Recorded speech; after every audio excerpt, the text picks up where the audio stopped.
नमस्कार जय श्री जगन्नाथ। आज बनैबा गोटे बहुत ही टेस्टी पिठा जोटा कि आपण मैंने इनस्टांट बन कि खाई पारे। आउ ए पिठाटा आपण मैंने ऊपर बहुत ही क्रिस्पी आ भीतर बहुत ही नरम आउ टेस्ट बहुत ही बढ़िया आसब। तो स्वागत करुच्ची desi food pot Odisha cooking channel को। तो चलतु आज पिठा रेसिपीटा स्टार्ट करिया पूर्व आपण मैंने रेसिपीटा पूरा देखंतु आउ आपण मैंने पिठा रेसिपीटा बनै सारा पर आपणकर फीडबैक निश्चिंत शेयर करेंगे।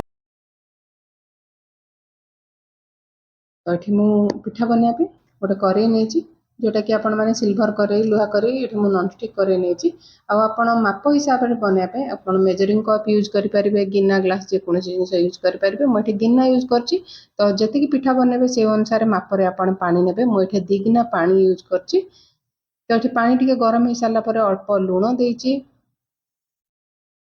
तो लुण देलापर ये मुझे चीनी देती अध गिना रू टे अधिका आपड़ जी मिठा खाइबे चीनी किंबा गुड़ दे पारे। आउ जेहेतु ये पिठा खाइला बेले टेस्ट सहित बास्ना भी बढ़िया आसो। ये गुआ घी गोटे चमच देती ये गुजराती आप गुंड भी यूज करेंगे किंतु आप छेचिकी मंजीटा जब फ्रेश दौरान पिठार बास्नाटा बहुत ही बढ़िया आसो। तो ये गुजराती गुंड को पकेला भलसे गोड़े नेबा ये नड़ियार जो पछपटर कला अंश को बाहर करके मुझे भलसे कोरे नहीं जोटा कि छोट छोट टे कोरा हेले भल लगे पिठारे नड़िया पकई सारापर 1 मिनिट फुटवा को देबा। तो फुटी सारा पर जो गिनारे पानी नहीं से गिनारे गोटे गिना ये सुजी देती तो ये सुजी देलापर गैस रेट मीडियम करनबा। तो गैस माने सुजीटा बिंडा हो कंटिन्यूअसली गोलेबा।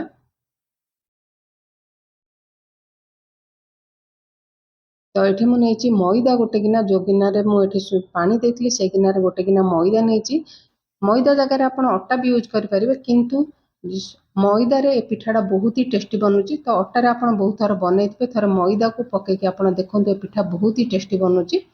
जदि आप हेल्दी खाइबा चाहते तो अटा यूज करेंगे तो केबे मैदा खाइले किसी प्रोब्लेम नहीं। तो आप मैदाटा थे यूज करके पिठा बनातु मैदा पकेला पर गैस रेट लो करके आम कंटिन्यूअसली घाटिबा जेहेतु बेंडा हो कड़े छाड़ला जाए आम भलसे जंतणीटा को जंती नेबा। तो आप मंडा काकरा तो बहुत थर बनई रेसिपीटा निश्चिंत घरे ट्राए करूँ आपन को केमती रेसिपीटा लगिला बन सारा पर आप निश्चिंत कमेंट करी कहे। तो ये आमर जंतणी रेडी होगला ये गैस रईटा आम बंद करनबा बंद करके आम ये कभर करके टिके समय छाड़ीदेवा ठंडा हाँपाई। तो ये मु 10 मिनट पर मुझे गोटे बड़ जगार बाहर कर अल्प टिके हाथ में गुआ घी देकी आम चकटी नेबा भलसे जमती आमर जंतणीटा पूरा नरम हम। तो गुआ घी अल्प अल्प दे कले आपणकर पिठाटा जेहेतु जदि आप गुआ घी छाणुंट तो गुआ घी नदेले भी चलो जदि मुझे रिफाइन तेल छाणुची जेहेतु तो मुझे गुआ घी देती पिठा खाइला बेले गुआ घीर बास्नाटा बहुत ही बढ़िया लगे। तो भल से नरम है जाए 4 ରୁ 5 मिनिट समय लगे भलसे टे चकटी ने तो आपणकर पिठा बहुत ही बढ़िया हम। ये 3 ରୁ 4 मिनिट भलसे मुझे चकटला ये पिंचटे खाइबा सोडा तो यहाँ देकी देखु आपणकर पिठा केते बढ़िया लगे आपन को जमती आड़िशा खाइला टाइप लगे। मुझे 3 ରୁ 4 चामच देती धला राशि तो यही राशि देलापर भलसे चकटी नेबा आ पिठारे जमा माने आपन जतले पिठा छाणीबे तेल रे गोटे भी राशि आपणकर तेल रे बाहरी बनी। तो थरटे एमती बनईकी देखंतु बहुत ही क्रिस्पी आउ टेस्टी पिठा लगुच।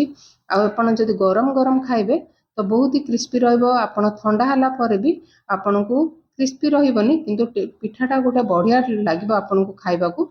तो ये राशि पकेला पर मुझे भलसे गोले नहीं आ छोट बड़ आपन को जी दरकार से हिसाब से आप गुड़ा ने हाथ में टे गुआ घी देकरी पिठा आम बनई नेबा। तो ये पिठाटा टिके मोटा रहिले भल लगे बेसी मोटा रखिबेनि कि बेसी पतला रखिबेनि। तो ये मुझे गोटे पिठा बनईकी देखुची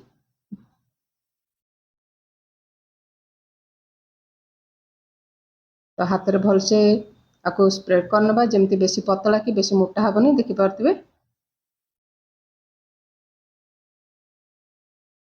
तो पिठा बनवा भी सहज आ खाइबा भी बहुत ही टेस्टी। तो निश्चिंत पिठाटा बनातु। जो आज रेसिपी जब भल लगे दर्शक बंधु वीडियो गोटे निश्चिंत लाइक करने चैनल नुआ थिले चैनल को सब्सक्राइब करने। तो देखिपे गोटे गिना सुजी गोटे गिना मैदार केते सारा पिठा बनिकी रेडी हो तो आठू आप अधिका मोटा रखिबेनि कि आठू अधिका पतला रखिबेनि।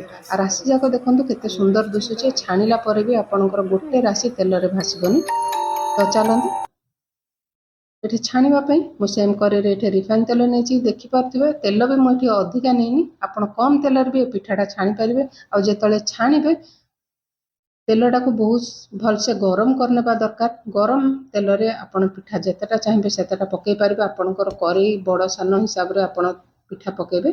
तो मुझे 5टा पिठा पकई हाई फ्लेम रे पिठा पकेला पर 1 ରୁ 2 मिनिट पर ये गैस रेट आम मीडियम करनमा। तो देखिपे बहुत सुंदर कलर आसला। तो कलर आसवा टिके समय छाड़ला पर गैस रेट हाई करनबा।